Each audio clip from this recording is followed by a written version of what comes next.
لیکن شریعت جس چیز کو حکم دیتی ہے وہ یہی دیتی ہے کہ اگر آپ کو کسی کو سمجھانا ہے تو آپ بچے کی پشت کے اوپر اپنا دست شفقت رکھیے، اس کے بعد اپنی بات کہیے، تاکہ اس کی سمجھ میں آئے گا اور اسے یہ احساس ہو جائے گا کہ میرے باپ کا سپورٹ مجھے حاصل ہے، میری ماں کا سپورٹ مجھے حاصل ہے، میرے استاد کا سپورٹ مجھے حاصل ہے۔ یعنی اس طریقے سے ساری چیزیں پائی جاتی ہیں۔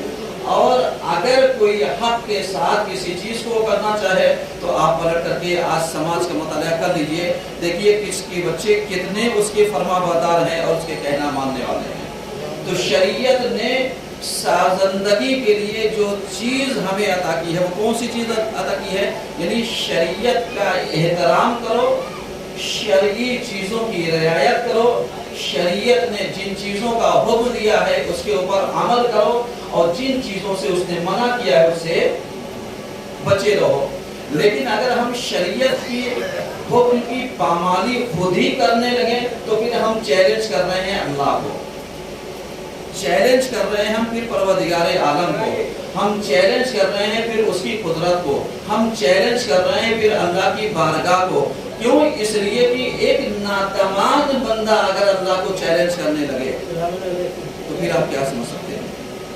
اگر ایک ناتمام بندہ اگر اللہ کو چیلنج کرنے لگے کہ دیکھیں یہ کیا ہوتا ہے، وہ کیا ہوتا ہے، وہ کیا ہوتا ہے، اللہ یعنی کسی بھی مذہب کا ہو خالق ہے، رازق ہے، پیدا کرنے والا ہے، اور جتنے بھی بندے پوری دنیا میں پائے جاتے ہیں وہ مانے یا نہ مانے لیکن اللہ کی مخلوق ہیں، اللہ کی پیدا کی ہوئی چیزیں ہیں، ولو وہ اس کا اقرار کریں یا اقرار نہ کریں، اس کو مانے یا نہ مانے، اس کا انکار کریں یا نہ کریں، لیکن اللہ کی مخلوقات میں سے ہیں۔ اب اگر کوئی اللہ کو چیلنج کرنے لگے تو ہم نے چیلنج کرنے والے کو فرعون دیکھا ہے، سمجھ رہے ہیں؟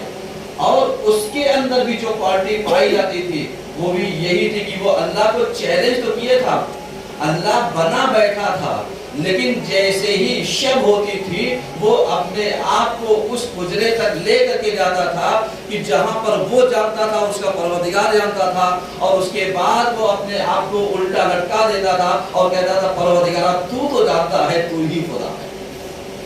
اب آپ ذرا سا اندازہ لگائیے، کبھی کبھی انسانوں کے چڑھانے کی بنیاد پر، کبھی کبھی انسانوں کے ورگلانے کی بنیاد پر انسان بہک کر کے مقابلہ کرنے کے لیے تو تیار ہو جاتا ہے، لیکن یہ بھول جاتا ہے میں مقابل میں کس کے آ رہا ہوں۔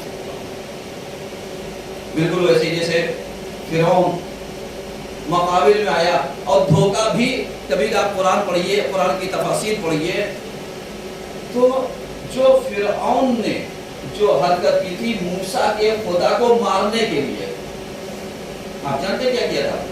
اور اللہ نے بھی ایک امتحان لیا تاکہ بندے تم بھی دیکھ لو کہ ہم کس طریقے سے کسی انسان کو چھوٹ دیتے ہیں تاکہ جو کچھ بھی تمہارا بچا کچھ ہے اس کو بھی ہم ضبط کر دیں۔ جیسے فرعون نے یہ کہا کہ لاؤ یہ موسیٰ ڈیلی ہمیں دعوت دیتے ہیں، ہمیں لڑکاتے ہیں، ہمیں دھمکاتے ہیں، ہمیں مارتے ہیں، لاؤ میں موسیٰ کے خدا کو ایک دن مار دوں، نہ موسیٰ رہے گا نہ اس کا خدا رہے گا، اور جب خدا نہیں رہے گا تو بندہ کہاں سے آئے گا، نبی کہاں سے آئیں گے، یہ کہاں سے آئیں گے۔ اور آپ قرآن پڑھیے، اس کی تفاسیر میں دیکھیے تو یہی ملتا ہے۔ فرمان صاحب نے شاید نقل کیا ہے، کسی حاشیے پر ہے، اگر ذہن میں ہے تو یہ چیز یاد رکھیے گا۔ فرعون نے کیا کیا؟ تیر اور کمان منگایا اور مار دیا آسمان کی طرف۔ اب جب فرعون نے تیر چلا دیا آسمان کی طرف، اب جب ادھر سے تیر پڑتا تو وہ بھی خون میں لت پت تر پورا خون۔ میں آپ سے سوال کرتا ہوں، اگر ہم اور آپ جگہ پر ہوتے تو کیا کہتے ہیں؟ کہتے یہ صحیح کہہ رہا ہے، یہ صحیح کہہ رہا ہے، کیونکہ بھائی اگر ان کا خدا طاقتور ہوتا تو وہ تیر کو جانے ہی نہیں دیتا، لیکن تیر وہاں تک پہنچ کر کے اور خون میں لت پت ہو کر کے واپس آنے کا مطلب یہ ہے، یہ جو فرعون کہتا ہے انا ربکم الاعلی، میں بہت بڑا والا پروردگار ہوں، تو واقعی صحیح ہے۔ کتنے لوگ بہک جاتے ہیں، آپ غور کرتے ہیں۔ ذرا سا آپ یعنی ہمارے ساتھ چلیے تاکہ ماہ سازندگی اور ماہ بندگی میں آپ کو کچھ نتیجے تک لے جانا چاہتا ہوں،